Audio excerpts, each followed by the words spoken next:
बच्चों आज अगर हम ऑक्साइम्स की अगर बात करते हैं तो एक हेडिंग का नाम आ रहा है ज्योमेट्रिकल आइसोमेरिज्म इन ऑक्साइम्स। ऑक्साइम्स क्या होते हैं? आज अगर मुझे कार्बन डबल बॉन्ड NOH अगर दे रखा है और नाइट्रोजन से अगर एक लोन पेयर कनेक्टेड है, इसको बोलते हैं ऑक्साइम्स।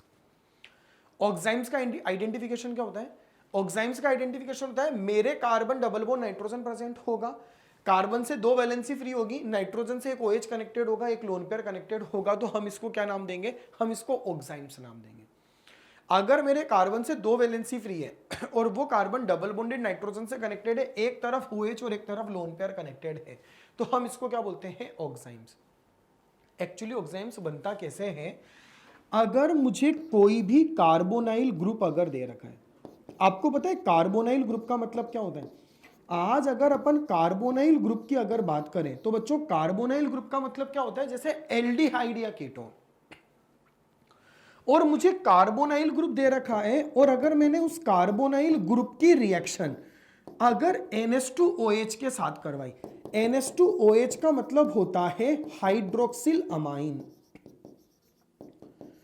तो आज अगर आपको कोई भी कार्बोनाइल ग्रुप अगर दे रखा है और आपने उसकी रिएक्शन अगर NH2OH के साथ कराई which is known as the hydroxyl amine, तो यहां पर क्या होगा बच्चों?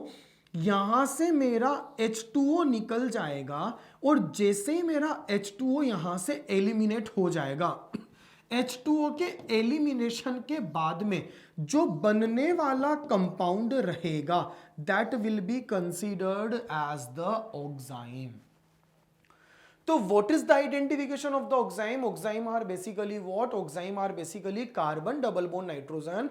Nitrogen is having the OH and lone pair, और कार्बन से कोई भी दो ग्रुप कनेक्टेड होंगे उसको अपन बोलते हैं ऑक्साइम का। ऑक्साइम का फॉर्मेशन कैसे होता है कि अगर आपको कोई भी कार्बोनाइल ग्रुप अगर दे रखा है, जैसे यहां पर मैं आपको बताऊं, आज अगर मान लो आपको कोई भी कार्बोनाइल अगर ग्रुप अगर दे रखा है और आप अगर मान लो वहां पर ऑक्साइम अगर बनाना चाहते हो, तो आप ऑक्साइम कैसे बनाओगे?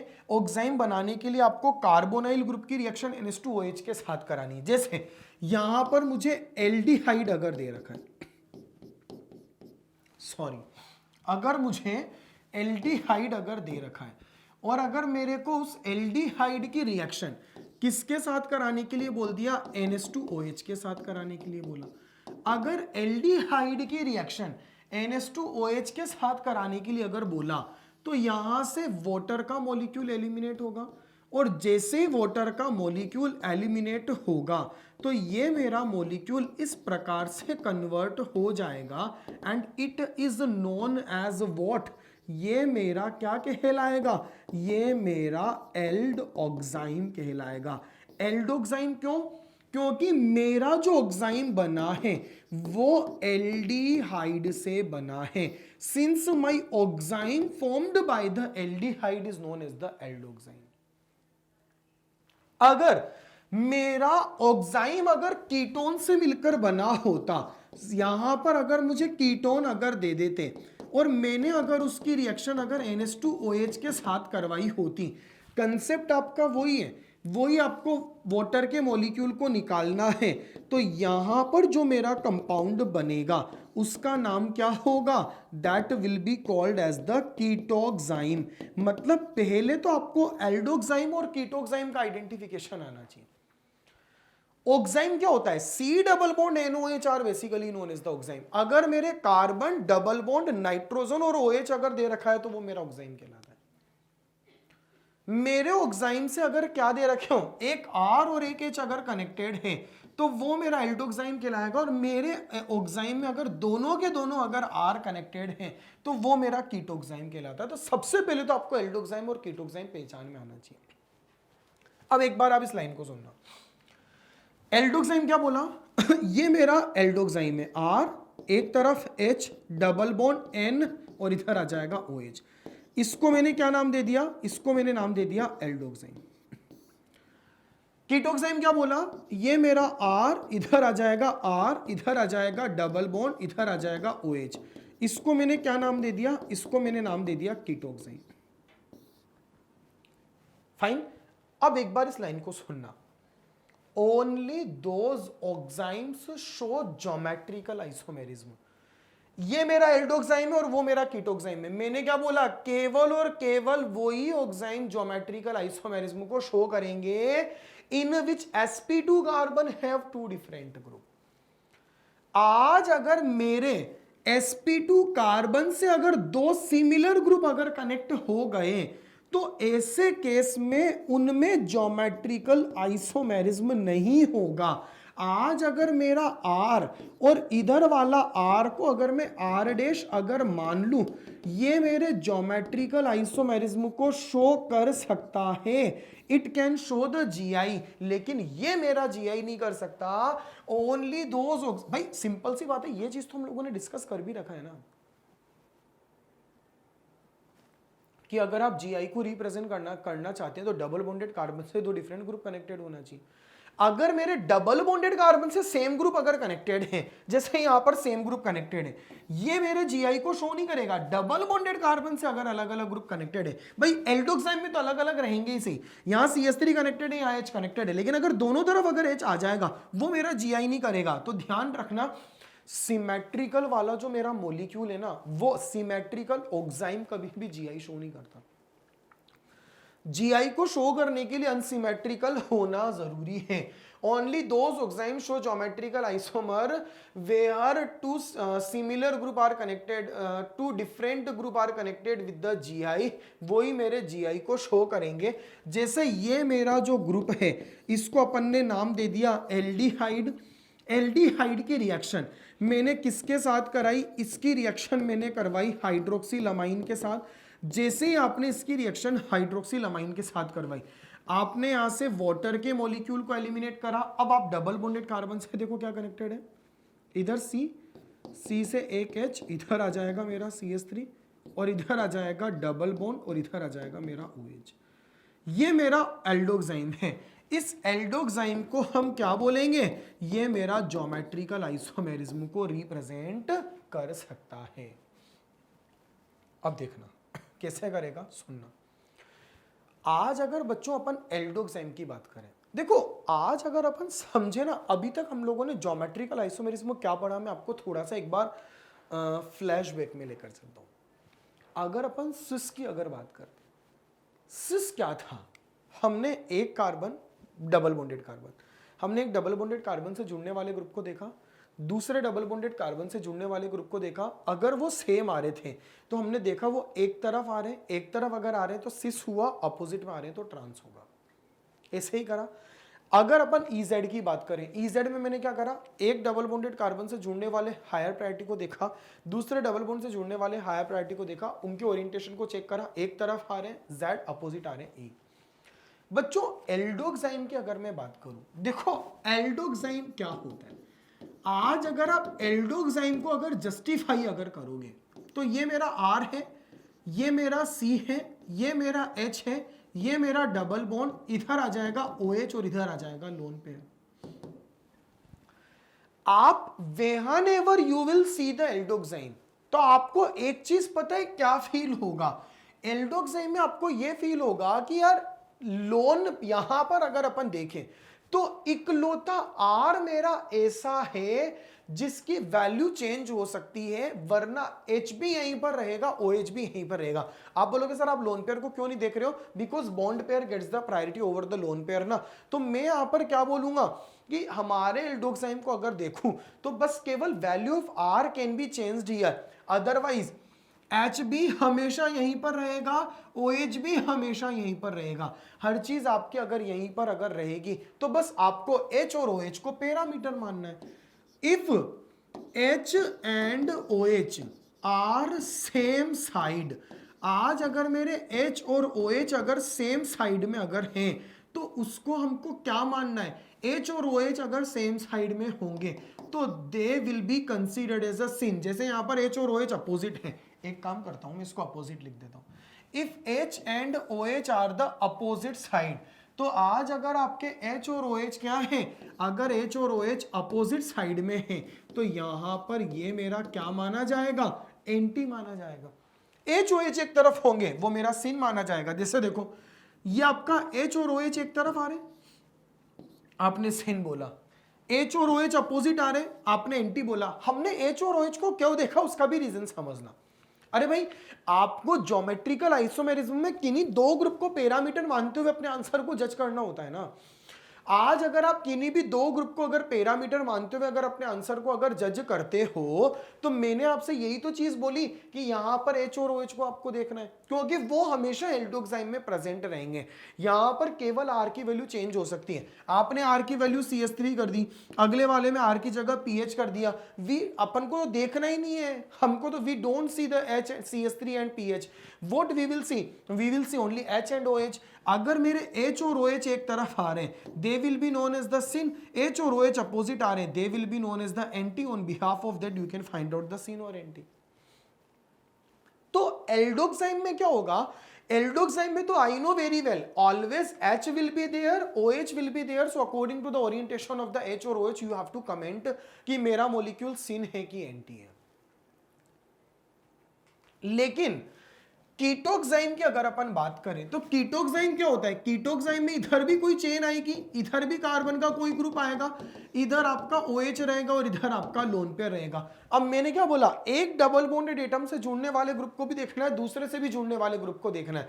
यहां पर तो अकेला OH ही ऐसा है जो फिक्स है, यहां पर भी वैल्यू चेंज हो सकती है और यहां पर भी वैल्यू चेंज हो सकती है। अगर आपकी दोनों तरफ अगर वैल्यू अगर चेंज हो सकती है, तो ऐसे केस में यहां पर हम अपने आंसर को कैसे जस्टिफाई करेंगे, अब आप सुनना, मैं आपको बताता हूं। ये जो मेरा मॉलिक्यूल है ना, आप इस वाले मॉलिक्यूल को सिन और एंटी दोनों तरह से नाम इसका कॉल कर सकते हो। कीटोक्साइम में क्या है, मैं आज इस मॉलिक्यूल को सिन भी बोल सकता हूं और मैं इस मॉलिक्यूल को एंटी भी बोल सकता हूं, लेकिन जो सिन और एंटी बोलूंगा ना, वो बोलूंगा with respect to orientation of OH। जैसे अगर मान लो आपकी इच्छा हुई कि सर हमें इसको सिन बोलना है, if you want to call this molecule as a syn, how you will consider your molecule as a syn. OH के एक तरफ कौन आ रहा है, मिथाइल। अगर आप सिन बोलना चाह रहे हो तो पहले मिथाइल मेंशन करो, फिर इथाइल मेंशन करो और लास्ट में कीटोक्साइम लिख दो। अगर आप इसको एंटी मेंशन करना चाहते हो तो OH के अपोजिट वाले को पहले मेंशन करो। OH के अपोजिट में कौन आ रहा है, इथाइल, फिर मिथाइल और लास्ट में आप कीटोक्साइम मेंशन कर दो। मतलब अगर आप किसी भी मॉलिक्यूल को सिन और एंटी अगर मेंशन करना चाहते हो तो you can consider that molecule as a syn as well as the anti both. लेकिन आप कैसे, हमें OH के रेस्पेक्ट में देखना है कौन सा ग्रुप पहले आ रहा है। अगर आप सिन बोलना चाह रहे हो तो OH के एक तरफ वाला जो ग्रुप है पहले उसको मेंशन करो, फिर अपोजिट वाले को कर दो, फिर आंसर को मेंशन कर दो। जैसे अब आप देखो यहां पर OH के एक तरफ कौन आ रहा है, इथाइल। अगर आप सिन बोलोगे तो पहले इथाइल मेंशन करना, फिर मिथाइल मेंशन करना, फिर कीटोक्साइम मेंशन करना। अपोजिट में अगर देखोगे तो पहले मिथाइल मेंशन करना, फिर इथाइल मेंशन करना, फिर कीटोक्साइम मेंशन करना। ऐसे हम लोग यहां पर इथाइल, मिथाइल, कीटोक्साइम यानी सिन और एंटी को जस्टिफाई कर सकते हैं। जैसे आज अगर मान लो मैंने यहां पर PH मेंशन कर दिया, इधर मैंने C3H7 मेंशन करा और इधर मैंने डबल बॉन्ड और इधर हमारा OH आ रहा है। अब इस मॉलिक्यूल को आप सिन भी कॉल कर सकते हो, इस मॉलिक्यूल को आप एंटी भी कॉल कर सकते हो। अब मैंने क्या बोला, how you will consider this molecule as a syn. Syn mention करने के लिए OH के एक तरफ कौन आ रहा है, आपको पहले उसको मेंशन करना है, अपोजिट में कौन आ रहा है फिर उसको मेंशन करना है, and at last you have to use the word ketoxime. अगर एंटी मेंशन करना चाहते हो तो एंटी को कैसे मेंशन करोगे, पहले प्रोपाइल को मेंशन करना पड़ेगा, फिर आपको इथाइल को फिनाइल को मेंशन करना पड़ेगा और लास्ट में आपको कीटोक्साइम को मेंशन करना पड़ेगा। इस प्रकार से आप यहां पर कीटोक्साइम में सिन और एंटी इस प्रकार से जस्टिफाई करोगे।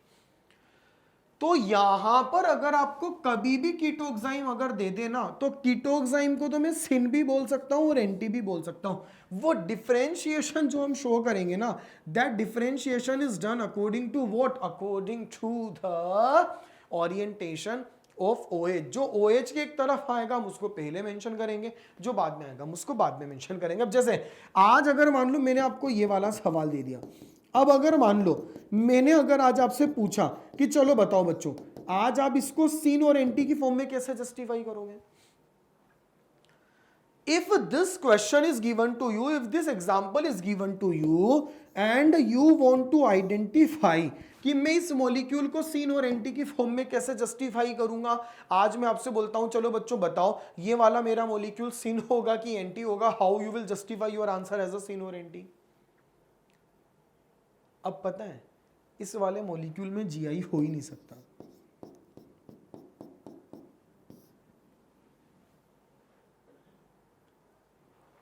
क्योंकि मेरे एक कार्बन से दो सेम ग्रुप कनेक्टेड है।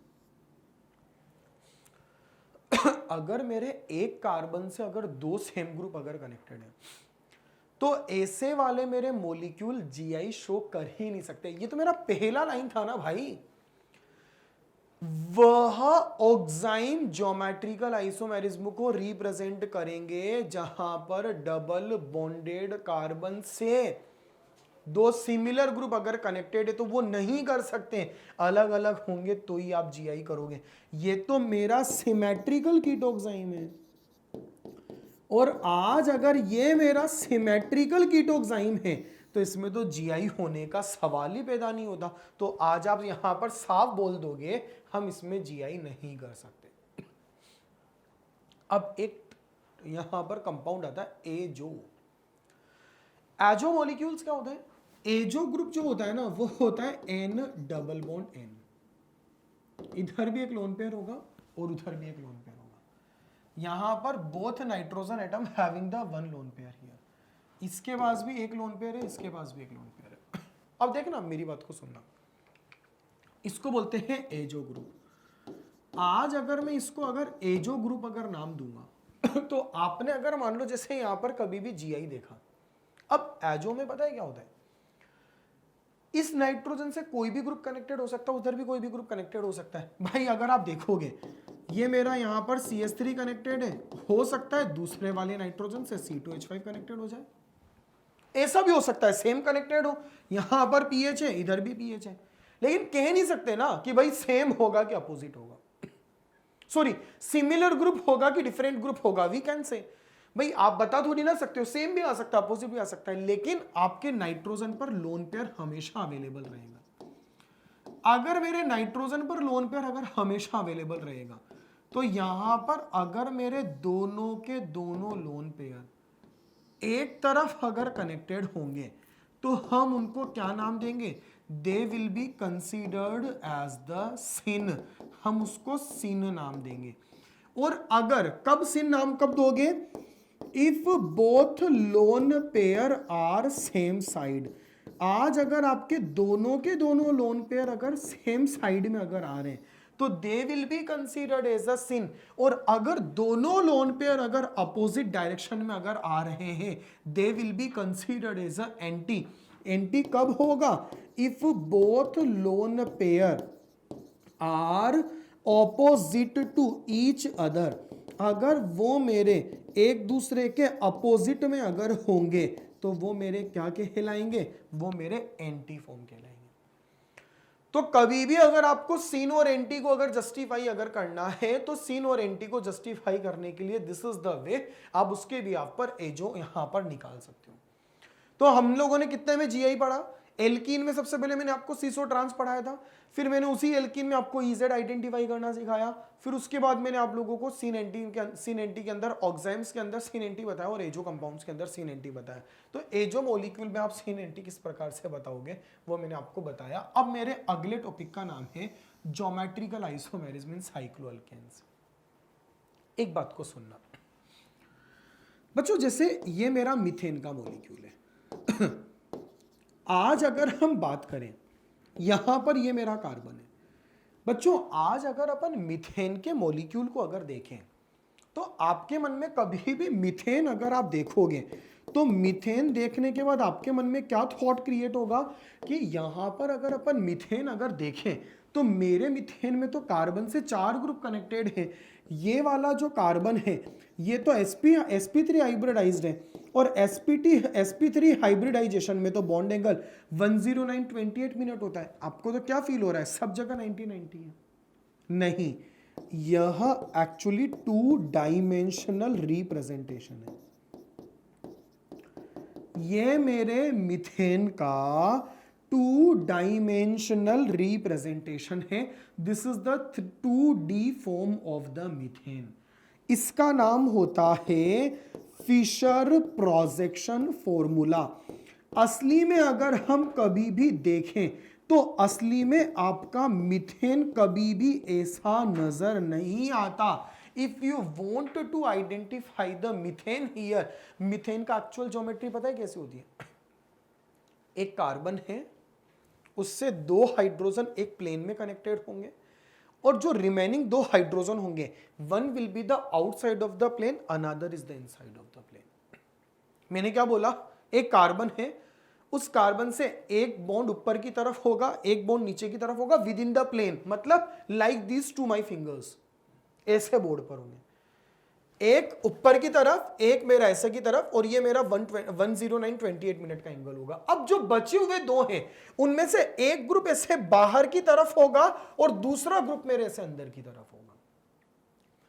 If you want to see the actual representation of methane, how methane look like in that condition, आज ये मेरा अगर कार्बन है तो ये वाला जो मेरा फिंगर है हाइड्रोजन को रिप्रेजेंट करता है, another thumb representing the hydrogen, and remaining 2, one will be the outside of the plane और another is the inside of the plane. तो आज उसको अपन कैसे मेंशन करेंगे? अब क्वेश्चन होता है sir in the screen how you will mention outside group, inside of the group. Screen पर मैं आउटसाइड ग्रुप इनसाइड ग्रुप को कैसे मेंशन करूंगा? तो उसको रिप्रेजेंट करने का एक तरीका है, आज अगर ये मेरा कार्बन है, इससे जो 2 ग्रुप एक प्लेन में कनेक्टेड हैं, उनको तो आप नॉर्मल लाइन से रिप्रेजेंट कर दो। जैसे ही आपने उनसे नॉर्मल लाइन से रिप्रेजेंट करा तो ये मेरे विद इन प्लेन रिप्रेजेंट होंगे। ये क्या होंगे? They are within the plane. अब मैंने क्या बोला? एक जो ग्रुप आ रहा है that are the outside of the plane, another is inside of the plane. How I will mention outside of the plane, inside of the plane? अगर आप आउटसाइड ऑफ द प्लेन वाले को अगर मेंशन करोगे तो आउटसाइड ऑफ द प्लेन वाले को आप कैसे मेंशन करोगे? They are basically mentioned on with behalf of ऐसे डार्क लाइन। हम इसको क्या नाम देते हैं? It is basically known as the wedge line, जो हमारा आउटसाइड ऑफ प्लेन होगा। यहां पर ये मेरा क्या कहलाएगा? ये मेरा प्लेन के आउटसाइड होगा, तो ये मेरा आउटसाइड ऑफ प्लेन होगा, और एक जो होगा वो मेरा ऐसे डॉटेड लाइन से रिप्रेजेंट किया जाएगा, that is known as the dash line. यहां पर ये मेरा डैश लाइन कहलाएगा which is inside of plane.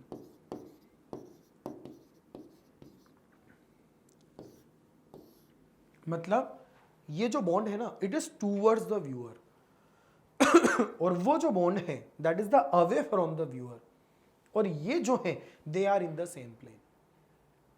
अब मैं आपसे क्या कहना चाह रहा हूं? इस रिप्रेजेंटेशन को एक नाम देते हैं, they are known as the wedge dash representation. अब हमारे मन में क्वेश्चन चल रहा होगा, हेडिंग का नाम है geometrical isomerism in cycloalkane, why you are drawing these structures here. उसका भी मैं एक रीजन बताता हूं। पहले आपको एक बात समझना बड़ा जरूरी है कि बच्चों, अगर कार्बन की जो 4 वैलेंसीज होती हैं, कार्बन जो 4 बॉन्ड बनाता है ना, एक्चुअली में उनमें से 2 बॉन्ड हमेशा एक ही प्लेन में रहेंगे, एक बॉन्ड प्लेन के बाहर रहेगा जबकि दूसरा बॉन्ड प्लेन के अंदर रहेगा। इस बिहाफ पर आप उसको कंसीडर करते हो। तो जो मेरे 2 बॉन्ड एक प्लेन में रहते हैं, एक बॉन्ड प्लेन के अंदर और दूसरा बॉन्ड जो प्लेन के बाहर होता है, आप उसको कैसे जस्टिफाई करते हो? आप उसको इस तरीके से रिप्रेजेंट करते हो। That is known as the 3 dimensional representation. ये मेरा कौन सा फॉर्म कहलाएगा? This is the 3 dimensional representation, 3D form कहलाता है। इसका नाम होता है वेज डैश रिप्रेजेंटेशन और इसका नाम होता है 2 dimensional representation, that is known as what? ये मेरा फिशर प्रोजेक्शन फॉर्मूला कहलाता है। अब पॉइंट आता है ज्योमेट्रिकल आइसोमेरिज्म इन साइक्लोअल्केन से। तो साइक्लोअल्केन में ज्योमेट्रिकल आइसोमेरिज्म किस प्रकार से होता है, सुनना। साइक्लोअल्केन्स में अगर ज्योमेट्रिकल आइसोमेरिज्म हो रहा है, देखो मैंने आपको एक बात बोला था बच्चों, मैंने आपको ये वाली चीज समझाई भी थी कन्फर्मेशनल आइसोमेरिज्म में। कन्फर्मेशनल आइसोमेरिज्म में कार्बन कार्बन के अलोंग फ्री रोटेशन होता है। फ्री रोटेशन होने के कारण आपने उनका एक नाम और दिया था, that were known as the rotamers. जबकि ज्योमेट्रिकल आइसोमेरिज्म हमेशा रेस्ट्रिक्टेड रोटेशन के कारण होता है। अगर ज्योमेट्रिकल आइसोमेरिज्म हमेशा अगर रेस्ट्रिक्टेड रोटेशन के कारण अगर होगा, तो मैंने क्या बोला, cycloalkane show geometrical isomerism due to the restricted rotation about the single bond. आप कभी भी किसी रिंग के अंदर एक कार्बन को फिक्स रखकर आप दूसरे कार्बन को रोटेट नहीं कर सकते। इनमें भी यहां पर रोटेशन बड़ा रेस्ट्रिक्टेड रहता है क्योंकि ये रिंग है। Only those cycloalkane show geometrical isomer in which at least two different carbon have different group, जिनके अंदर अलग अलग कार्बन से अलग अलग ग्रुप कनेक्टेड है। अब मेरी बात को थोड़ा सा सुनना बच्चों, मैं आपसे क्या कहना चाह रहा हूं। ये मेरा साइक्लोप्रोपेन है। आज अगर मैं साइक्लोप्रोपेन की अगर बात करूं, मैंने आपसे क्या बोला, मेरे कार्बन की 4 होती है वैलेंसी, 2 वैलेंसी एक प्लेन में लाई करेगी।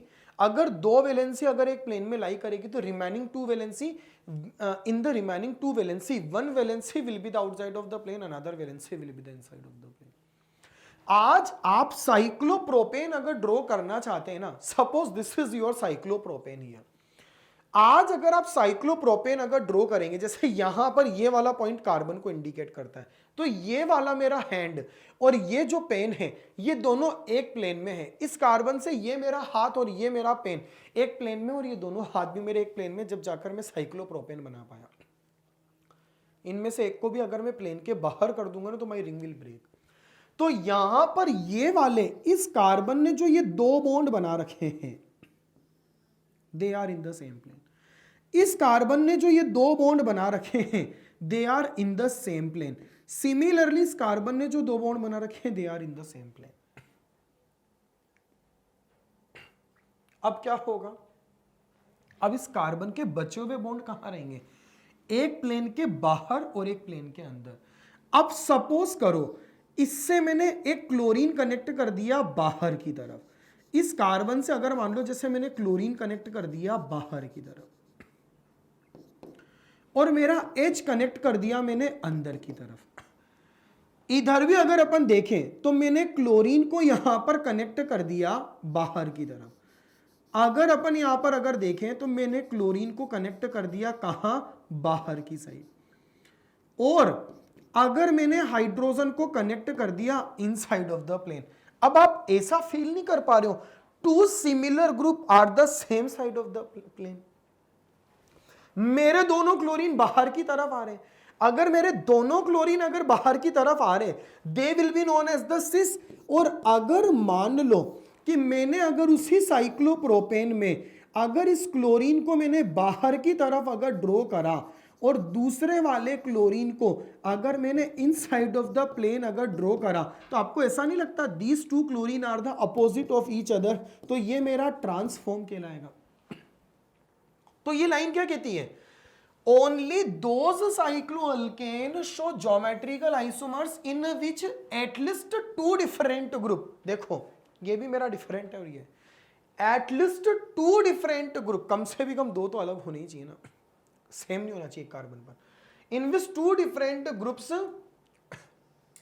इन विच 2 different carbon have 2 different group. आज अगर आपके डिफरेंट कार्बन पर अगर अलग अलग ग्रुप अगर कनेक्टेड है, मतलब इनका ऐसा कहना है हर कार्बन से सेम ग्रुप कनेक्टेड नहीं होना चाहिए। अगर आपके कार्बन से अगर सेम ग्रुप अगर कनेक्ट हो गए ना, तो मतलब यहां पर हो सकता है आप लैंग्वेज वाइज इसको मिस इंटरप्रेट करने की कोशिश कर रहे हो, लेकिन मेरा इनका कहने का मतलब ये है कि जो एक कार्बन से हमेशा अलग ग्रुप होना चाहिए, इधर वाले से भी अलग ग्रुप होना चाहिए, और उनके रेस्पेक्ट में हम हमेशा GI को शो करेंगे। जैसे डायग्राम से देखो, ये मेरा साइक्लोप्रोपेन है। अब देखो आज मैंने क्या बोला, ये Me अंदर की तरफ होगा तो ये H बाहर की तरफ होगा, ये Me अंदर की तरफ होगा तो H मेरा बाहर की तरफ होगा। तो अब आप उसको अंदर बाहर कैसे मेंशन करोगे, या तो वैसे लाइन से मेंशन कर दो, या अगर मैं इसको ऐसे मेंशन करता हूं तो कहीं ना कहीं मैं ये तो जज कर पा रहा हूं ना कि ये वाला जो मेरा Me है और ये वाला मेरा Me है, they are the same side. अगर वो मेरे सेम साइड हुए तो they will be known as the cis, और if Me will be opposite to each other, they will be known as the trans. इस बिहाफ पर मैं सिस और ट्रांस को जस्टिफाई करता हूं। तो कभी भी अगर आपको ज्योमेट्रिकल आइसोमर अगर देखने हो और आप सिस ट्रांस अगर देखोगे, तो साइक्लोएल्केन के रेस्पेक्ट में GI अगर आपको देखना हो तो हम इस प्रकार से कंसीडर करेंगे। अब अगर मान लो जैसे मैं आप लोगों को एक एग्जांपल अगर इस प्रकार से अगर मेंशन हो, द सेम एग्जांपल अगर आप कभी भी मेंशन करना चाहते हो, तो इस वाले एग्जाम्पल को आप ऐसे भी मेंशन कर सकते हो इन लाइंस के थ्रू भी। यहां पर मेरे दोनों एम ही है, अगर मेरे दोनों के दोनों जो एम ही हैं, अगर ये बाहर की तरफ अगर आपको नजर आ रहे होंगे, इफ बोथ एमी will be the what, if both एमी will be the outside of the plane, in that situation वो मेरे सिस कहलाएंगे। और अगर एक एमी मेरा बाहर होगा और दूसरा एमी अगर मेरा इनसाइड ऑफ द प्लेन अगर होगा तो वो मेरा ट्रांस कहलाएगा। इस प्रकार से आप सिस और ट्रांस को कंसीडर करोगे। डन। तो आप अगर कभी भी जीआई अगर शो करोगे ना तो डबल यहां पर साइक्लोएल्केन के अंदर जो सिंगल बॉन्डेड कार्बन होते हैं उनके अक्रॉस अगर आप कभी भी जीआई दिखाना चाहते हो तो कैसे कर सकते हो, ऐसे कर सकते हो। अच्छा, मैं एक एग्जांपल और बता देता हूं, फिर इस लाइन को बताऊंगा। जैसे अगर मान लो मुझे किसी ने ये वाला सवाल दिया, अब अगर मान लो जैसे एक क्लोरीन मेरा इधर है, एक क्लोरीन मेरा इधर है, ये मेरी डार्क लाइन है, ठीक है।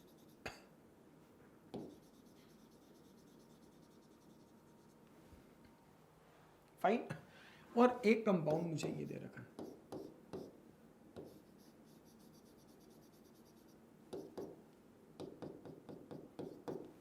अब देखो आप पता है इनको भी सिस ट्रांस नाम दे सकते हो। अगर जैसे आप इसको सिस अगर बोलना चाहते हो तो बाकायदा आप इसको सिस कह सकते हो, और अगर आप इसको ट्रांस कहना चाहते हो तो बाकायदा आप इसको ट्रांस कह सकते हो। अब कैसे कह सकते हो भाई, दोनों के दोनों क्लोरीन मेरे बाहर की तरफ आ रहे हैं, दोनों के दोनों क्लोरीन अगर बाहर की तरफ आ रहे हैं तो वो मेरा सिस कहलाएगा। एक क्लोरीन बाहर और एक अंदर आ रहा है तो वो मेरा ट्रांस कहलाएगा। जरूरी नहीं है, मतलब ये एग्जांपल मैंने आप लोगों को बेसिकली इसलिए दिया है क्योंकि बहुत बार बच्चों का मैंने देखा है कि वो ये सोचते हैं कि यार सिस और ट्रांस साइक्लोएल्केन के अलोंग तभी होगा जब ग्रुप हमारे एडजेसेंट कार्बन से कनेक्टेड होंगे। लैंग्वेज पढ़ो, ग्रुप आपके डिफरेंट कार्बन से कनेक्टेड होना चाहिए, एटलीस्ट डिफरेंट कार्बन और उनसे डिफरेंट ग्रुप कनेक्टेड होना चाहिए, तो आप जीआई कर सकते हो। डिफरेंट का मतलब तो कैसे भी डिफरेंट हो सकता है वो। तो आप इसमें अब आपने ये जो जीआई देखा ना, ये जीआई देखा किसमें, साइक्लो एल्कीन एल्केन में जो हमारे कार्बन है उनके अलोंग। एक बात ध्यान रखना, geometrical isomerism in cycloalkane across the double bond भी पॉसिबल है। डबल बॉन्ड के अक्रॉस भी साइक्लो एल्कीन जीआई शो कर सकता है। साइक्लो एल्कीन डबल बॉन्ड के अक्रॉस कैसे जीआई शो कर सकता है वो मैं आपको बताता हूं। ऐसे साइक्लो अल्कीन जिनके अंदर 8 कार्बन से ज्यादा एटम प्रेजेंट है, 8 या more than 8, in cycloalkene geometrical isomerism exist across the double bond with ring size equal to और ग्रेटर देन 8 एटम्स। वो वाले जो मेरे मॉलिक्यूल होंगे उनके अंदर क्या होगा, उनके अंदर आप बेसिकली ज्योमेट्रिकल आइसोमेरिज्म को रिप्रेजेंट करोगे। आज अगर मेरी रिंग में, मतलब मुझे ऐसे साइक्लो एल्कीन के बारे में बात करना है, अगर मेरे उस साइक्लो एल्कीन में अगर 8 और मोर देन 8 कार्बन एटम अगर प्रेजेंट है तो ऐसी परिस्थिति में वो वाला जो मॉलिक्यूल है ना वो अक्रॉस द डबल बॉन्ड, आज अगर आप देखोगे तो वो अक्रॉस द डबल बॉन्ड भी क्या कर सकते हैं, ज्योमेट्रिकल आइसोमेरिज्म को शो कर सकते हैं। जैसे देखना, एक कंपाउंड मैंने ये वाला दे रखा है और यहां मैंने डबल बॉन्ड लगा दिया। अब अगर आप इसके अंदर कार्बन देखोगे ना तो it is having total I think 10 carbon. अब अगर इसमें 10 कार्बन है तो पता है अक्रॉस द डबल बॉन्ड, ये वाला जो मेरा मॉलिक्यूल है ना अक्रॉस द डबल बॉन्ड, हम इस वाले मॉलिक्यूल को क्या कर सकते हैं, अक्रॉस द डबल बॉन्ड हम इस वाले मॉलिक्यूल को सिस नाम दे सकते हैं। ये मेरा सिस फॉर्म कहलाएगा। और आज अगर मैंने उसी साइक्लोडैकीन में अगर मैंने डबल बॉन्ड अगर इधर प्लेस कर दिया तो अक्रॉस द डबल बॉन्ड यहां पर अगर आप देखोगे तो मैं इसको ट्रांस नाम दे सकता हूं, क्योंकि दो सिमिलर ग्रुप एक तरफ जा रहे हैं, इसमें अपोजिट जा रहे हैं, तो it may be considered as a trans. यानी मैंने क्या बोला, ऐसे साइक्लो अल्कीन जिनमें 8 या 8 से ज्यादा कार्बन एटम प्रेजेंट होंगे, the such type of the compound also can show the geometrical isomerism with respect to the double bond या अक्रॉस द डबल बॉन्ड। कैसे, वो मैंने आपको बताया। यहां पर अगर आप देखोगे तो कार्बन हमारे 8 है, ये डबल बॉन्ड के एक तरफ है। अगर आप देखोगे तो ये डबल बॉन्ड के अपोजिट अगर जा रहे हैं, इसमें भी 8 ही कार्बन है। ये वाला मेरा मॉलिक्यूल सिस कहलाएगा और ये मेरा ट्रांस कहलाएगा, जबकि यहां पर ये सिस होगा और यहां पर ट्रांस होगा। तो ऐसे डबल बॉन्ड के अक्रॉस अगर साइक्लोएल्कीन अगर जीआई शो करेगा ना, तो वो तभी करता है जब उसमें 8 या 8 से ज्यादा कार्बन हो। 6 वाला नहीं कर पाता। 6 वाला क्यों नहीं कर पाता? आज अगर जैसे ये वाला मेरा मॉलिक्यूल है, इस वाले में कोई भी जीआई नहीं होगा। आप ऐसा मत बोलना कि सर आपने इसके अंदर जीआई क्यों बताया, क्योंकि ये वाला जो ग्रुप है और ये वाला जो ग्रुप है ये अक्रॉस द डबल बॉन्ड एक तरफ जा रहे हैं तो आपने सिस बोला, और ये वाला जो ग्रुप है एक इधर जा रहा है और दूसरा इधर जा रहा है तो आपने इसको ट्रांस बोल दिया। तो क्या हम इसको ऐसा नहीं बोल सकते, ये वाला ग्रुप मेरा इधर जा रहा है अक्रॉस द डबल बॉन्ड और ये वाला इधर जा रहा है, आप उसको सिस बोल दोगे? नहीं बच्चों, देखो मेरी बात सुनना। आज जीआई का मतलब क्या होता है?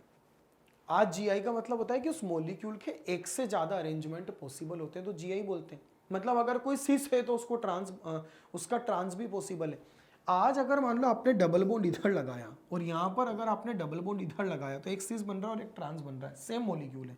अगर आपने डबल इधर लगाया तो सिस बन रहा है, इधर लगा दिया तो ट्रांस बन रहा है। आप पता है इस वाले मॉलिक्यूल में डबल बॉन्ड किधर भी लगाओ, इधर लगाओ, इधर लगाओ, इधर लगाओ, इधर लगाओ, इधर लगाओ, मर्जी है जिधर लगाओ, आप कभी भी एक से ज्यादा फॉर्म्स नहीं बना सकते। ये वाला मेरा मॉलिक्यूल कभी भी जीआई शो नहीं करेगा।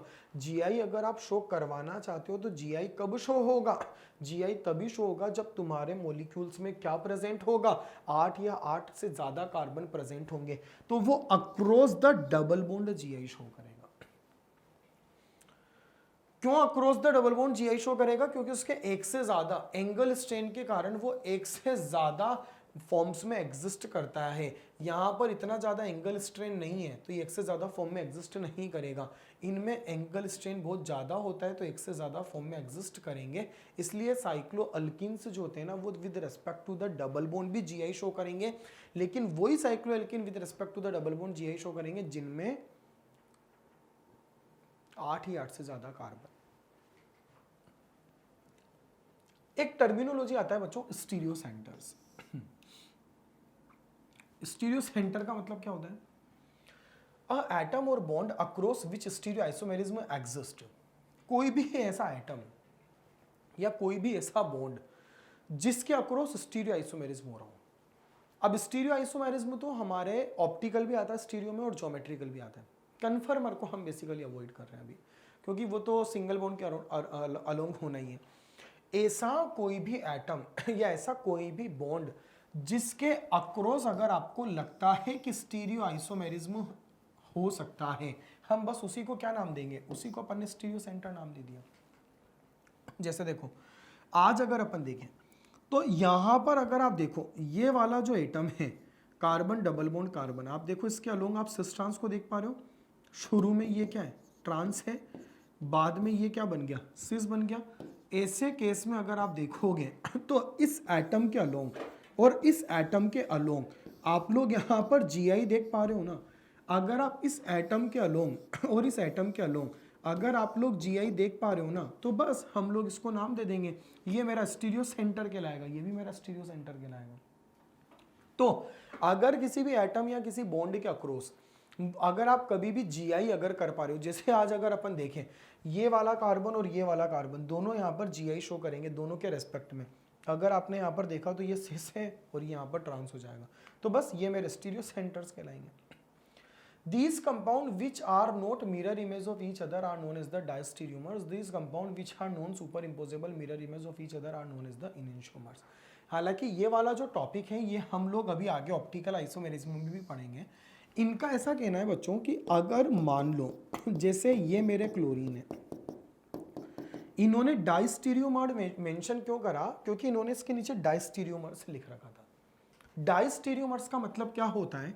जैसे आज अगर आप देखोगे, आज अगर मान लो आप इस वाले मॉलिक्यूल का कंपैरिजन अगर इस वाले मॉलिक्यूल के साथ करो, इन दोनों को अगर आप कभी भी कंपेयर अगर करोगे ना, तो यहां पर मैं आपसे ऐसा कहना चाहता हूं डाइस्टीरियोमर्स का मतलब क्या होता है?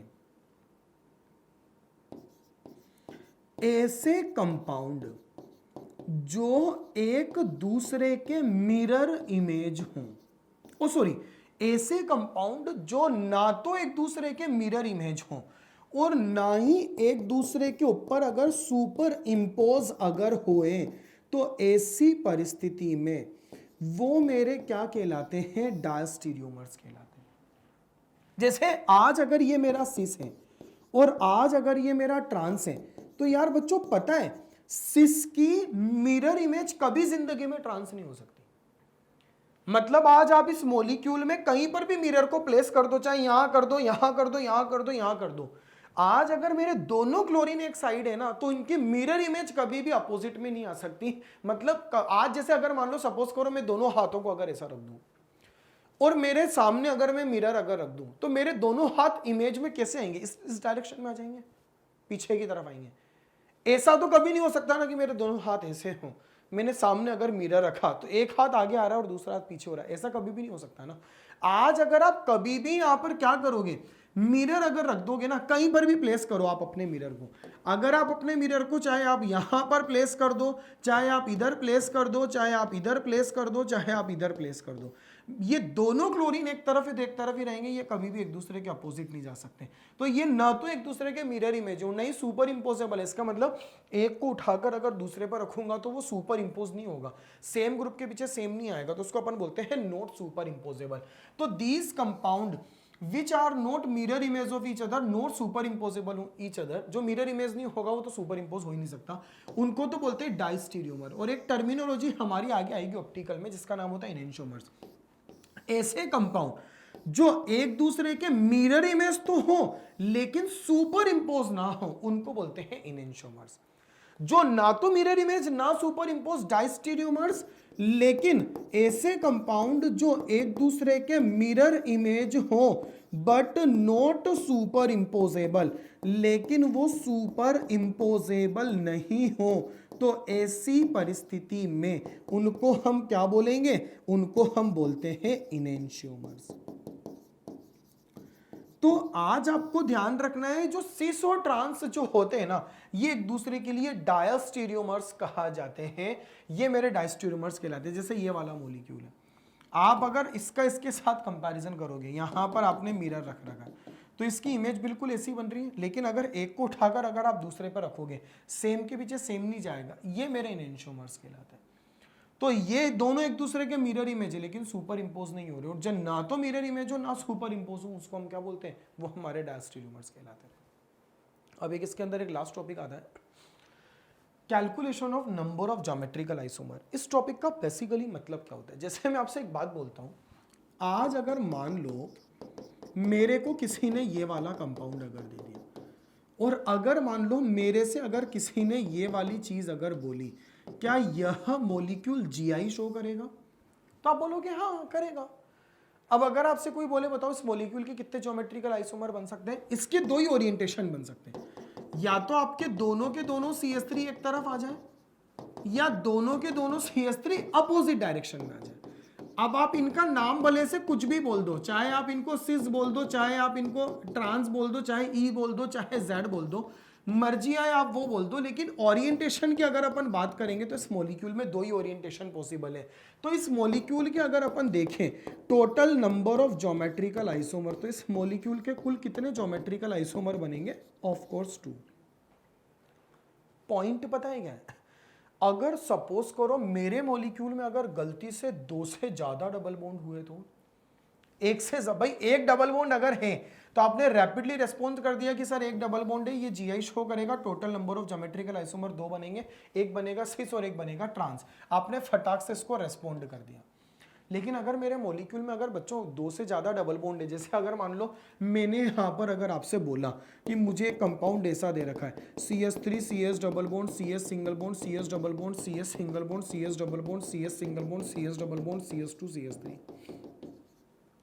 अब मैंने आपसे बोला कि यहां पर अगर मान लो कि मेरे इस वाले मॉलिक्यूल में 2 से ज्यादा डबल बॉन्ड अगर प्रेजेंट है, अब आपसे अगर कोई ये चीज अगर कहे कि चलो बताओ बच्चों इस वाले मॉलिक्यूल के कितने ज्योमेट्रिकल आइसोमर्स बनेंगे, अगर आपसे कोई बोलता है इस वाले मॉलिक्यूल के कितने ज्योमेट्रिकल आइसोमर्स बनेंगे, तो अब आपको पता है क्या काम करना है, एक चीज देखना है, कंपाउंड्स हैविंग डिसिमिलर एंड्स, मतलब आपका molecule compound having dissimilar ends का मतलब क्या हुआ, मतलब मेरा जो कंपाउंड है वो मेरा कंपाउंड क्या है, कंपाउंड मेरा अनसिमेट्रिकल है। अनसिमेट्रिकल का मतलब क्या हुआ कि कंपाउंड को आप दो आइडेंटिकल हाफ्स में ब्रेक नहीं कर सकते हो। जैसे सी दिस मॉलिक्यूल, आज अगर आप इस वाले मॉलिक्यूल को अगर देखोगे तो इस मॉलिक्यूल को दो आइडेंटिकल हाफ्स में आप ब्रेक नहीं कर पाओगे। तो ये मेरे इसके डिसिमिलर एंड है, एक एंड CH3 है तो दूसरा एंड CH2CH3 है। मतलब ये मेरा जो कंपाउंड है, ये वाला मेरा कंपाउंड कैसा है, this compound is basically unsymmetrical compound. तो आज अगर पहला केस मैंने यहां पर ले रखा है कि अगर कंपाउंड के एंड अगर डिसिमिलर है, अगर मेरा कंपाउंड अनसिमेट्रिकल है, तो बच्चों वहां पर total number of geometrical isomers हो जाएंगे 2 to the power n, where n is equal to number of stereo center. Stereo center का मतलब यहां पर n is equal to number of stereo center, या आप यहां पर बोल सकते हो नंबर ऑफ डबल बॉन्ड्स। जैसे इसमें कितने डबल बॉन्ड हैं, आज अगर आप देखोगे तो डबल बॉन्ड इसमें एक है, यहां पर अगर आप देखोगे डबल बॉन्ड दूसरा, और यहां पर देखोगे तो डबल बॉन्ड तीसरा। तो आज अगर आप इसके total number of geometrical isomers अगर देखोगे तो total number of geometrical isomers कितने आ जाएंगे, 2 to the power 3, that will be considered as the 8। इस वाले मॉलिक्यूल में total number of geometrical isomer will be considered as 8। मतलब आज अगर मान लो मेरा मॉलिक्यूल अगर अनसिमेट्रिकल है और उसमें अगर नंबर ऑफ डबल बॉन्ड अगर n दे रखे, स्टीरियो सेंटर्स अगर n दे रखे, तो आपको 2 की पावर n फॉलो करना है। 2 की पावर n के हिसाब से आपको अपने आंसर को जस्टिफाई करना है। हमारा आंसर 8 आ जाएगा। ये थोड़ा सा यहां पर मिस प्रिंटेड है, इसको आपको ध्यान रखना है।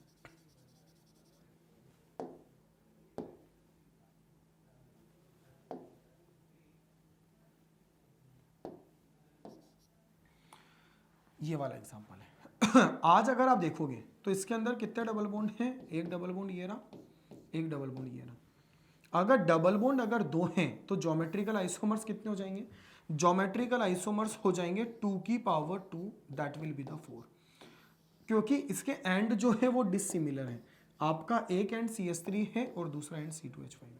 अब आप कैसे चार कैसे कंसीडर करोगे, वो ऐसे केसेस होते हैं। अगर पहला वाला भी सिस हो, दूसरा वाला भी सिस हो, पहला वाला ट्रांस हो, दूसरा वाला ट्रांस हो, एक मेरा सिस हो, एक मेरा ट्रांस हो, ये मेरा ट्रांस हो, ये मेरा सिस हो। आप देखो, एक मेरा सिस, एक मेरा ट्रांस, ये वाला सिस, ये वाला सिस, ये वाला ट्रांस, ये वाला ट्रांस, एक मेरा ट्रांस, एक मेरा सिस। ऐसे अपन को इमेजिन करने। ये मेरा पहला केस कहलाता है, जिसके भी आप पर आप GI देख सकते हो। जैसे अगर किसी मॉलिक्यूल में एक डबल बॉन्ड है तो ज्योमेट्रिकल आइसोमर फाइंड आउट करना बड़ा आसान होता है। ज्योमेट्रिकल आइसोमर कैसे फाइंड आउट करोगे भाई, एक डबल बॉन्ड है, अगर वो GI शो कर रहा है तो दो ही ओरिएंटेशन हो सकता है, इधर सिस और ट्रांस और ई और ज़ैड, तो आंसर हमारा 2 आएगा। लेकिन अगर मेरे मॉलिक्यूल में अगर एक से ज्यादा डबल बॉन्ड है तो फिर आपको देखना है क्या उसके एंड डिसिमिलर है क्या। एंड अगर डिसिमिलर अगर होंगे तो फिर आपको वहां पर फॉर्मूला लगाना है 2 की पावर n बराबर डबल बॉन्ड। जैसे अगर मान लो कंपाउंड के एंड अगर डिसिमिलर नहीं हुए और सिमिलर अगर हुए, सिमिलर का मतलब वहां पर अगर मेरा जो मॉलिक्यूल है, अगर वो वाला मेरा मॉलिक्यूल क्या है, अगर मेरा कंपाउंड सिमेट्रिकल है, if my compound is the symmetrical, ऐसे केस में वहां पर ध्यान रखना आपका फॉर्मूला क्या होगा, आपका फॉर्मूला होगा 2 की पावर n-1 प्लस 2 की पावर n/2-1। यहां पर मेरा जो फॉर्मूला होगा वो 2 की पावर n-1 और 2 की पावर n/2-1 होगा। लेकिन ध्यान रखना बच्चों, ये वाला फॉर्मूला आपको तब लगाना है जब compound with similar and even number of the stereo centre. आज अगर आप ये वाला फॉर्मूला कब लगाओगे, जब आपका कंपाउंड क्या होगा, कंपाउंड तो आपका सिमेट्रिकल होगा, प्लस नंबर ऑफ जो डबल बॉन्ड होंगे वो नंबर ऑफ डबल बॉन्ड अगर क्या होंगे, इवन नंबर में अगर होंगे, then you will follow the such type of the formula. तब आपको ये वाला फॉर्मूला लगाना है 2 की पावर n-1 प्लस 2 की पावर n/2-1। जैसे आज अगर आप एग्जाम्पल पर अगर आओगे सीधा एग्जाम्पल, ये वाला जो मेरा मॉलिक्यूल है, अगर आप इस वाले मॉलिक्यूल को अगर देखोगे तो ये वाला मेरा कंपाउंड जो है, ये मेरा कंपाउंड सिमेट्रिकल है। और आप अगर देखोगे तो नंबर ऑफ डबल बॉन्ड या नंबर ऑफ स्टीरियो सेंटर कितने आ रहे हैं, नंबर ऑफ डबल बॉन्ड और नंबर ऑफ स्टीरियो सेंटर आपके कितने आ रहे हैं, 2 आ रहे हैं। तो 2 तो मेरा इवन माना जाएगा ना, तो आप फॉर्मूला क्या लगाओगे, 2 की पावर 2 माइनस 1 प्लस 2 की पावर 2/2 माइनस 1। तो ये हो जाएगा 2 की पावर 1 प्लस ये हो जाएगा 2 की power 0, that will be considered as a 3। हमारा आंसर ही आ जाएगा। तो आज अगर मेरे मॉलिक्यूल में सिमिलर एंड है और even number of stereo centre होंगे तो मेरा आंसर ही आएगा। और अगर मेरा मॉलिक्यूल क्या है, मेरा कंपाउंड अगर सिमेट्रिकल है और सिमेट्रिकल के साथ साथ में अगर odd number of double bond अगर प्रेजेंट है, तो ऐसे केस में आपका फॉर्मूला लगेगा 2 की पावर n माइनस 1 प्लस 2 की पावर n माइनस 1/2। यहां पर फॉर्मूला क्या लगेगा, आज आपको फॉर्मूला यहां पर लगाना है 2 की पावर वॉट, 2 की पावर n माइनस 1 प्लस 2 की power n minus 1 divided by 2। उधर क्या था, उधर था 2 की पावर n माइनस 1 प्लस 2 की पावर n/2 माइनस 1। यहां पर क्या है, 2 की पावर n माइनस 1 प्लस 2 की power n minus 1 divided by 2। वो थोड़ा सा चेंजेस है। तो यहां पर आप अगर फॉर्मूला अगर लगाओगे तो कैसे लगाओगे, देखो यहां पर आपका मॉलिक्यूल सिमेट्रिकल है ये वाला, तो आपका मॉलिक्यूल यहां पर सिमेट्रिकल आ रहा है। और सिमेट्रिकल के बाद में अगर आप देखोगे तो आपका नंबर ऑफ डबल बॉन्ड कितने आ रहे हैं, अगर आपने नंबर ऑफ डबल बॉन्ड अगर देखा तो your number of double bond is 3। अब 3 है तो बस फॉलो द फॉर्मूला, 2 की पावर 3 माइनस 1 प्लस 2 की पावर 3 माइनस 1 डिवाइडेड बाई 2। तो ये हो जाएगा 2 की पावर 2 और ये हो जाएगा 2 की power 1, that will be considered as a 6। तो कभी भी अगर आपको किसी भी मॉलिक्यूल में ज्योमेट्रिकल आइसोमेरिज्म को अगर हमें कंसीडर करना हो तो इस प्रकार से हम ज्योमेट्रिकल आइसोमेरिज्म को कंसीडर करेंगे। भाई 3 ही तो केस होंगे ना, या तो मेरा कंपाउंड अनसिमेट्रिकल होगा या मेरा कंपाउंड सिमेट्रिकल होगा। सिमेट्रिकल में भी हमने दो यहां पर क्या कर दिए, उसको अलग अलग क्लासिफाई कर दिया। अगर even number of double bond होंगे, odd number of double bond होंगे, even number of double bond 2 की power n minus 1 minus 2 plus 2 to the power n/2 minus 1, और यहां पर होगा 2 की power n minus 1 plus 2 to the power n minus 1 divided by 2। आप इसको इस तरीके से कंसीडर कर सकते हो। एक यहां पर टॉपिक आ रहा है फिजिकल प्रॉपर्टीज, ये थोड़ा सा याद रखिएगा। जैसे एक मेरा Cl है, इस वाले मॉलिक्यूल को मैंने सिस नाम दे दिया, और यहां पर मेरा Cl अगर अपोजिट है तो इस वाले मॉलिक्यूल को मैंने ट्रांस नाम दे दिया। अब यहां से आपसे कुछ इनके बारे में प्रॉपर्टीज के बारे में पूछ रहा है। जैसे पहला है क्या, एक है डाइपोल मोमेंट। आपने देखा होगा ना डाइपोल मोमेंट, जैसे ये क्लोरीन जो रहेगा, ये वाला क्लोरीन इलेक्ट्रॉनों को अट्रैक्ट करेगा, ये क्लोरीन भी इलेक्ट्रॉनों को अट्रैक्ट करेगा, तो दोनों एक दूसरे के इफेक्ट को कैंसिल आउट कर देंगे। अगर दोनों ने एक दूसरे के इफेक्ट को अगर कैंसिल आउट कर दिया तो इसके डाइपोल मोमेंट की वैल्यू 0 हो जाएगी, जबकि इसके डाइपोल मोमेंट की वैल्यू नॉन जीरो रहेगी। जिसका डाइपोल मोमेंट ज्यादा, बच्चों डाइपोल मोमेंट का मतलब क्या होता है, डाइपोल मोमेंट का जो मतलब होता है ना वो होता है पोलैरिटी से। तो जिसका डाइपोल मोमेंट ज्यादा उसके बीच में पोलैरिटी ज्यादा है। अगर कोई मॉलिक्यूल, जैसे इसका डाइपोल मोमेंट 0 है और इसका डाइपोल मोमेंट नॉन जीरो है, तो इसका मतलब ये हुआ कि ये आपका मोर पोलर होगा जबकि वो मेरा लेस पोलर रहेगा।